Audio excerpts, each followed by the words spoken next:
The one-arm kettlebell swing is an explosive, hip hinge, lower body movement.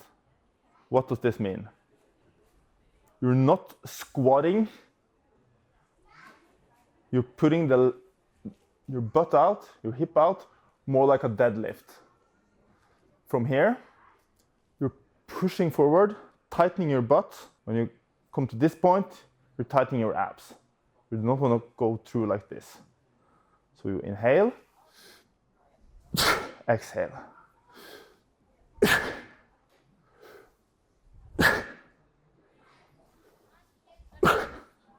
The arm is not lifting, it's just holding the kettlebell. The other hand can go to the hip or out to the side. So it looks like this. I'm lifting off the kettlebell, just giving it a push.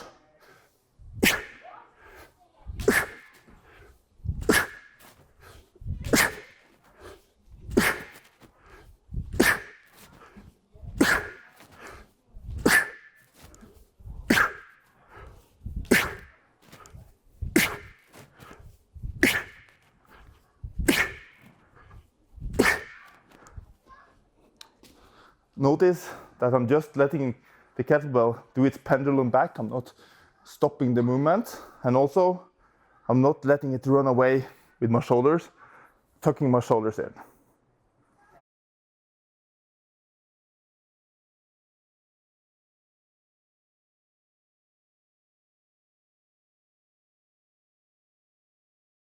The barbell power clean is a movement which is about bringing the bar from the floor and up to the shoulders in an explosive manner. So I want to stand with my legs shoulder width apart, toes slightly outwards, bend down with my upper body with my back straight and knees slightly in front of the bar. I'm moving the weight to the front of my foot, not going up on my toes though. Grip slightly wider than my shoulders, and I'm loading my hamstrings by stretching the legs. So from here, the weight is moved back towards the heel. When I come to the hip, I'm driving forward with the hip and pinching my shoulder blades. So extending, explosive, a slight squat and catch the bar on the shoulders. So it looks like this.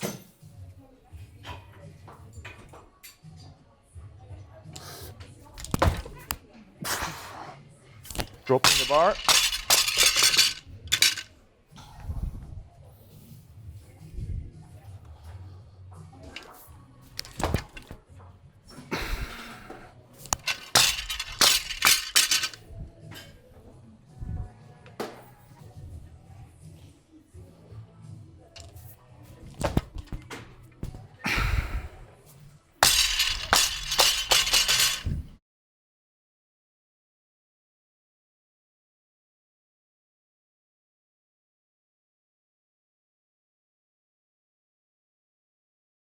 The push press is a standing pressing variation where you're also allowed to use your legs to integrate upper and lower body strength in an explosive way.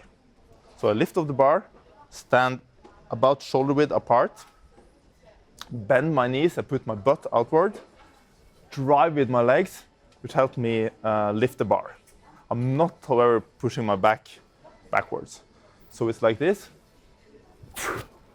Some prefer to end up with stiff legs, and some prefer to catch the bar on top in a slight squat, which makes it a little bit similar to what's called a squat jerk movement, like this. So I lift off,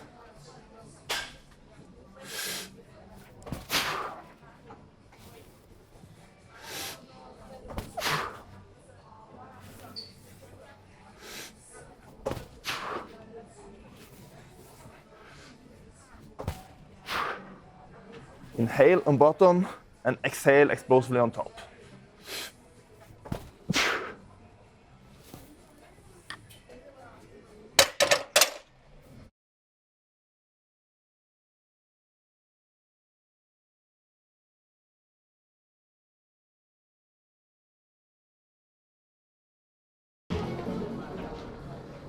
The deadlift is a great compound exercise for torque and strength in your entire body.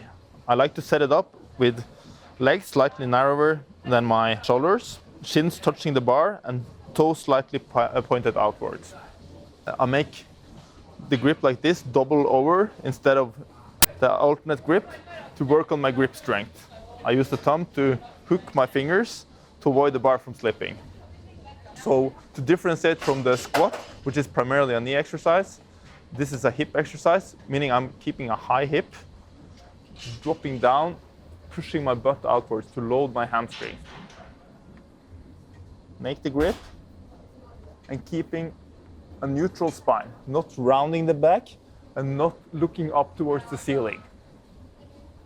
I dig my heels into the ground, and instead of thinking that I'm lifting the bar, I'm just holding the bar with a neutral spine and pushing off. Doing a controlled drop, loading my hamstrings again in the next lift. So keeping the weight close to the body all the time for a short lever and as little load on my spine as possible. Remember not to hyperextend on top like this, but stop in a neutral position.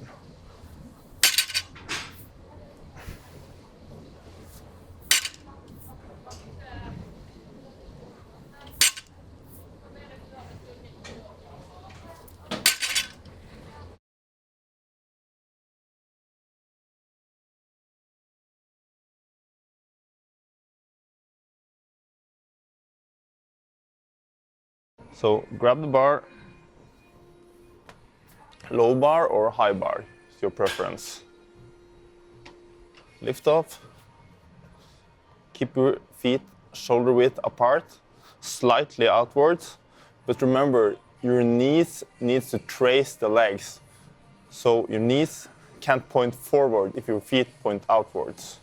So your knees need to be pushed outward to follow the legs. Keep the weight equally distributed on both legs and on the whole foot.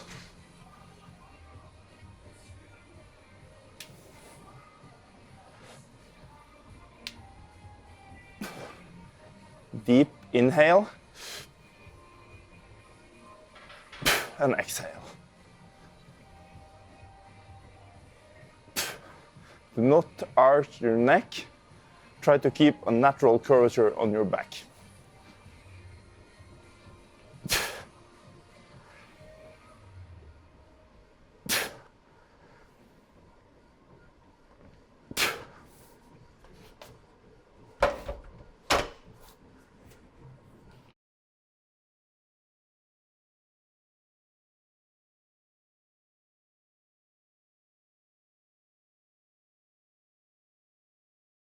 The one-leg deadlift is a great exercise for hamstrings, butt, and one-leg balance, which is very useful in jiu-jitsu. So this is a hip hinge movement. You're going to be standing on one leg, the leg as straight as possible, and you're basically just moving through your hip. So you're not bending over, you're keeping your back straight and this leg reasonably straight. And up again. If you're very mobile, you might want to use dumbbells to have a greater range of motion in this exercise. So I'm going to keep the weight close to my foot, basically to have a short lever for my back. I'm going to go forward, grab the weight, and go up. Down, and up again. Notice that I keep the weights close to the leg.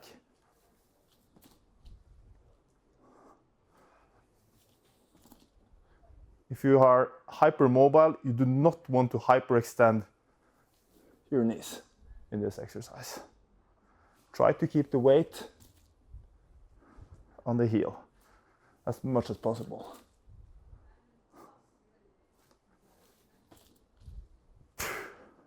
Breathe in and out.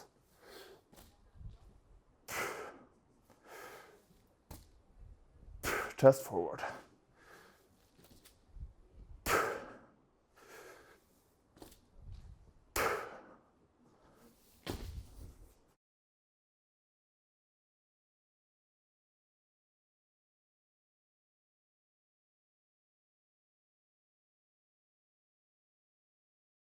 A lot of us spend the day hunched over a desk, over a computer, and then we go to BJJ training and we're like this, inward rotated, kind of the same posture as the rest of the day. To counter that, the face pull is a great exercise. I set it up with a pulley about as high as my head and a split rope. I relax my muscles, go slightly forward in my upper back, kind of neutralize everything, let go, not tighten my neck and shoulders. Pull, outward rotation, pinch my elbows down and shoulder blades together, and let go. So I inhale as I open my chest, exhale. Some pointers, you need to have a good outward rotation, so not here. It's not a wrong exercise, but you're not getting the outward rotation. Also, you don't do a circular movement because then you don't get the good contraction on the end of the movement. And finally, do not lean backwards too much. You just arch your back to load the muscles between your scapula, your lower trapezius, your rhomboid muscles. You do not want to tighten your neck and upper trapezius muscle too much here. So,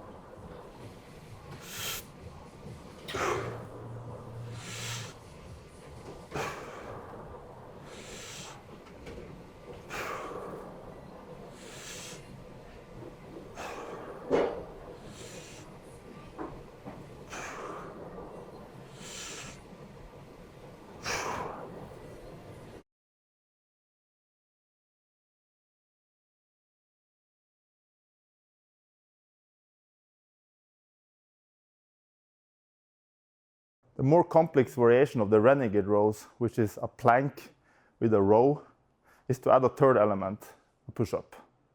So, it's still safer to use dumbbells on the soft mats, but we're going to go ahead with the kettlebells.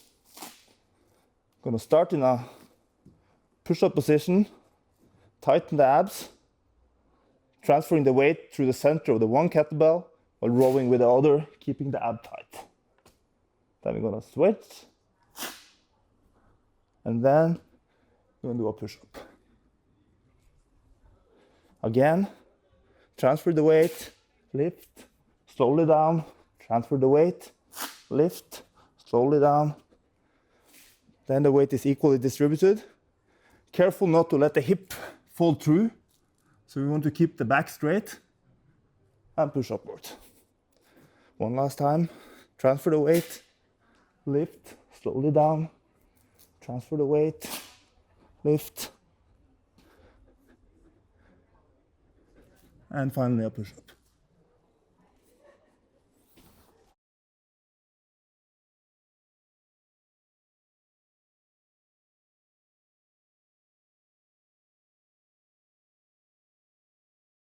A more advanced way to do the Turkish get-up is to integrate with a windmill. The windmill is a mobility exercise, and it will be done on top of the Turkish get-up movement, like so. I'm gonna start rolling over to the side, grab the kettlebell with both hands, keep it close to my body, lifting it up. Bending the knee on the same side, about 90 degrees, and putting my foot to the floor. 90 degrees out with the opposite arm, really pushing the weight upward all the time. I'm gonna start pushing off from this foot, so I'm gonna move my weight up to shoulder, elbow, and hand. I want to have the hand away from the body, not back, not to the body, but away to the side, to have enough space to lift the hip and bring this leg through. From here, I push off with the hand and push off with the back foot to go up. I widen my stance, push the hip, my butt out to the side, the same side of the weight. Rotate so that the thumb comes forward, go sideways down.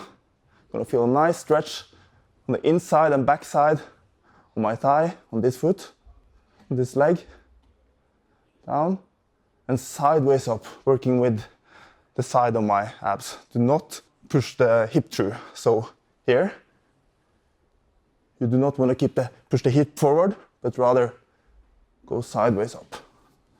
down, the same direction, knee down, hand down, to the side, hip through, and slide down on the arm.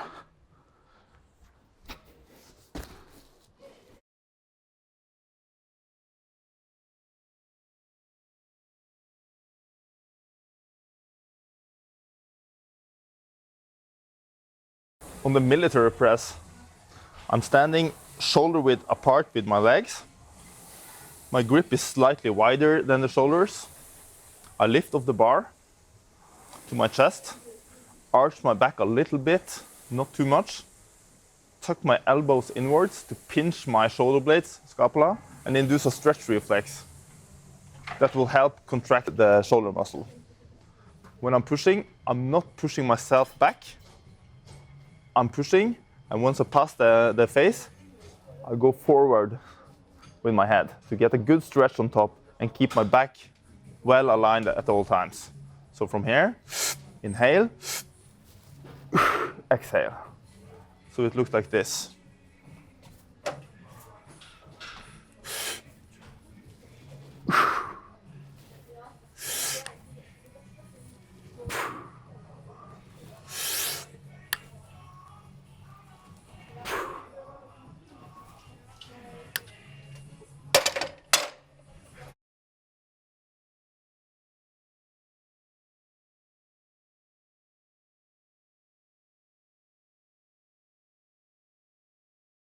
The set press is an advanced pressing variation which puts great amounts of flexibility in your hamstrings and mid and upper back.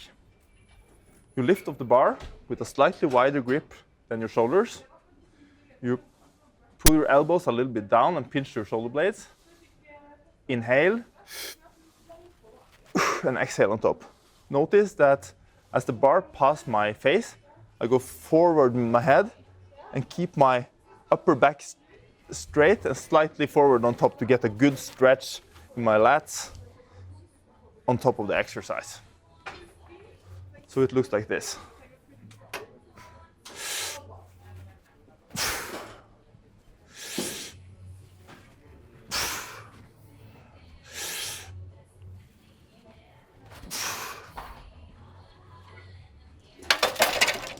You should be able to keep your legs straight at all times. If you can't keep your legs straight and if you go backwards during the exercise, you're better off doing a standing pressing variation instead.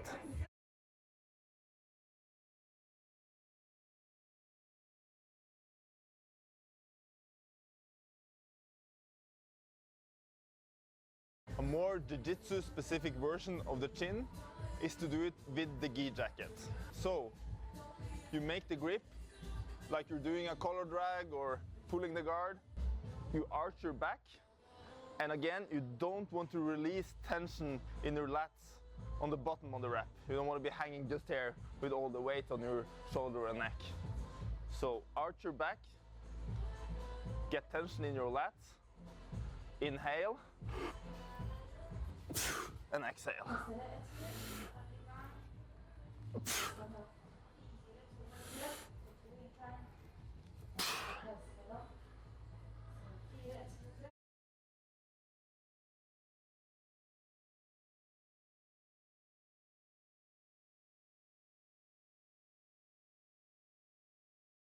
The kettlebell armbar is a multi-purpose exercise for the shoulders and upper back. Some people have very hypermobile shoulder joints, and this exercise is very good in strengthening the rotator cuff and the muscles between the shoulder blades. Some people have tight upper backs, tight shoulder joints, and this is a good flexibility exercise to open the chest, open the shoulders. So you want to start on your back, roll over to the side, grab the kettlebell with both hands and bring it up. I'm going to rotate so the palm is facing inwards towards my body. Bend the knee and put the foot to the floor, 90-degree angle. The other arm, put straight up. Use my foot to push over. I'm going to roll slowly over. Keep pushing the kettlebell towards the ceiling. Straight out that arm. And bring my leg over, stretching that bottom leg. I'm resting my head, my arm, putting my hip to the floor, and pushing the kettlebell towards the ceiling. So now I'm going to work in a static way, stretching and stabilizing this position. It's important that you at all times keep stretching the weight up and keep pushing the hip to the floor. As you can see, my hand is getting a little wobbly after a while. It's a good sign that the weight is quite heavy and is doing its job. Then I'm going to go slowly back again. And I'm going to help with the other hand putting the kettlebell slowly to the ground.